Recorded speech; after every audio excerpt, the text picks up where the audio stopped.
Hello, I'm Ali Langdon. Welcome to A Current Affair. What kind of person attacks an elderly man? In Ron's case, it was his own son-in-law.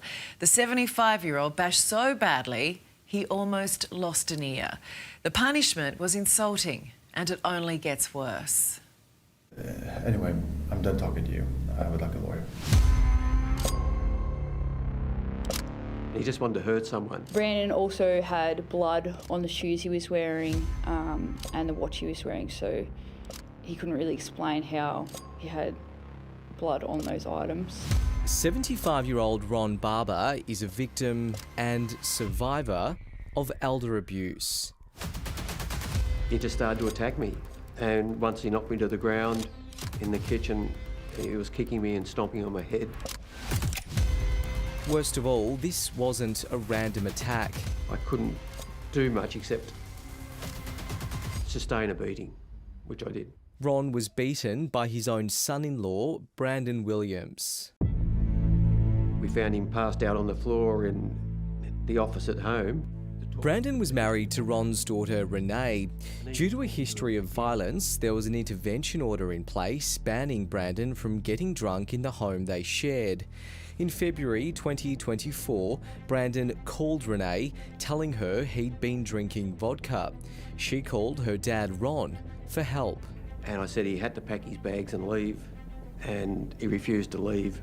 He stood up and he just started to push me, and his eyes were sort of glazed over, and I thought, he's not in this world. What followed was vicious and unrelenting. Ron was thrown against the TV. Tried to get to the front door to open the door to get out, but it was deadlocked. I couldn't get out. He started to attack me again.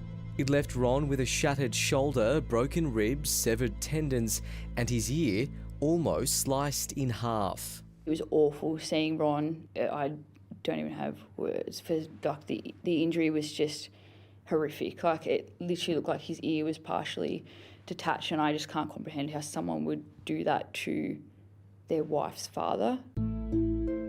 Detective Senior Constable Talia Demi from the Family Violence Investigation Unit at Victoria Police. She interviewed Brandon, an American citizen living in Melbourne. I don't know what you want to do, if you want to breathalyze me or take my blood alcohol content. If you want to do that, that's fine, but none of that's true. When I went to show him photos of Ron's injuries, because they were awful, he flat out refused to look at them. He stated that the dog, it's a female dog, and she had her period, and that's what the blood was from. Police opposed bail, but the courts let him out anyway. Then Brandon breached bail 3 times by failing to check in with police. Soon after, he was back in the interview room for breaching the intervention orders. Who's Ron to you? No comment. Do you know Ron Barber? No comment. In court, Brandon pleaded guilty. He was drunk in the corner, he was falling asleep, and his father had turned up from America and he was dressed in his military uniform. The magistrate decided not to send Brandon to prison. And he said, well, it's going to be a fine. And I just nearly passed out on the spot. $8,000 for this. And his father said on the spot, I'll pay the fine before we leave court today. He never paid the fine. He went straight to the airport, got on the flight and went back to America. What's worse, the messages Ron then received. Because I was still getting the occasional text message from his father abusing me for putting his son through all this. While Ron's got nothing but praise for police, he feels let down by the courts. That was a strong disappointment in my life. He hasn't learned from anything, and he's just run away from it every time. Sadly, Ron's case isn't isolated. There's been a shocking surge in elder abuse. In Victoria alone, over the past 5 years, reports of elder abuse against victims aged over 65 surged by 42%. The increase in reports is obviously alarming, but it shows that the community are becoming more educated in relation to what elder abuse looks like. From physical to emotional abuse and neglect. Preventing access to grandchildren, that sort of thing, can also take the form of financial abuse. Ron's now turning his pain into a force for good, bravely sharing his story with other seniors in a bid to tackle elder abuse. My ear had to be reconstructed, something like 35 stitches to put one ear back together.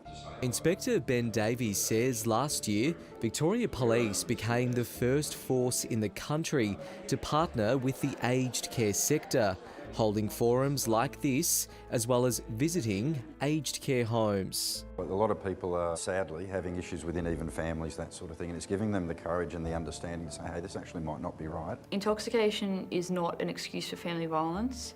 Just because someone is intoxicated, it doesn't justify the crime, and there is never an excuse for family violence. My daughter still suffers from depression.